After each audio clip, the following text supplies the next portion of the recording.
Selamat malam teman-teman. Di sini saya Yongki Stepanus dengan NIM 243030210009 ingin menjelaskan komponen sistem pengapian CDI AC. Yang pertama ada flywheel. Flywheel adalah komponen yang berputar seiring putaran mesin. Pada flywheel terdapat magnet permanen yang berfungsi menghasilkan perubahan medan magnet. Perubahan medan magnet inilah yang akan menimbulkan induksi listrik pada kumparan stator. Kemudian yang kedua, generating coil atau kumparan pembangkit yang menghasilkan arus listrik bolak-balik atau AC ketika dipengaruhi medan magnet dari flywheel. Arus ini biasanya digunakan untuk keperluan kelistrikan umum pada sepeda motor. Kemudian yang ketiga, exciter coil. Exciter coil berfungsi menghasilkan arus AC dengan tegangan cukup tinggi yang khusus digunakan untuk mengisi kapasitor pada unit CDI. Kumparan ini merupakan sumber utama tenaga untuk proses pengapian. Ya, kemudian pulse generator. Pulse generator atau pick up coil berfungsi memberikan sinyal pemicu kepada unit CDI.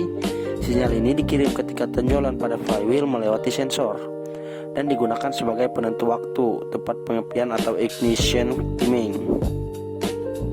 Selanjutnya CDI unit.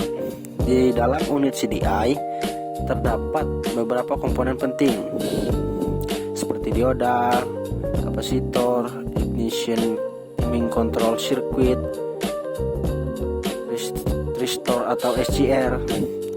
Yang pertama, dioda. Dioda berfungsi mengarahkan arus AC dari exciter coil menjadi arus DC sehingga dapat digunakan untuk mengisi kapasitor. Kemudian yang kedua, kapasitor. Kapasitor berfungsi menyimpan energi listrik bertegangan tinggi. Energi ini akan dilepaskan secara cepat menuju ignition coil untuk menghasilkan percikan api yang kuat. Kemudian ignition timing control circuit. Rangkaian ini berfungsi mengolah sinyal dari pulse generator sehingga CDI dapat menentukan waktu pengapian yang sesuai dengan putaran mesin. Selanjutnya, tristor atau SCR. Tristor berfungsi sebagai saklar elektronik ketika menerima sinyal pemicu. Tristor akan membuka jalur keluarnya arus dari kapasitor menuju ignition coil. Kemudian ignition switch atau kunci kontak. Ignition switch berfungsi untuk menghubungkan atau memutuskan rangkaian pengapian. Ketika kontak dalam posisi on, sistem pengapian aktif. Sebaliknya, ketika kontak off, sistem pengapian diputus dan mesin akan mati. Selanjutnya, ignition coil. Ignition coil terdiri dari dua gulungan.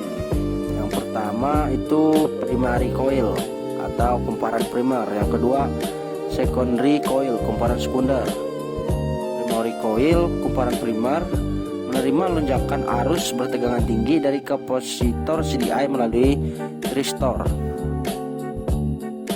Kemudian secondary coil, kumparan sekunder, berfungsi mengubah tegangan dari kumparan primer menjadi tegangan sangat tinggi, biasanya mencapai puluhan ribu volt yang diperlukan untuk menghasilkan percikan api pada busi.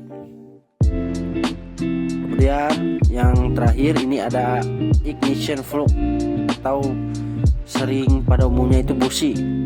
Busi adalah komponen akhir dari sistem pengapian.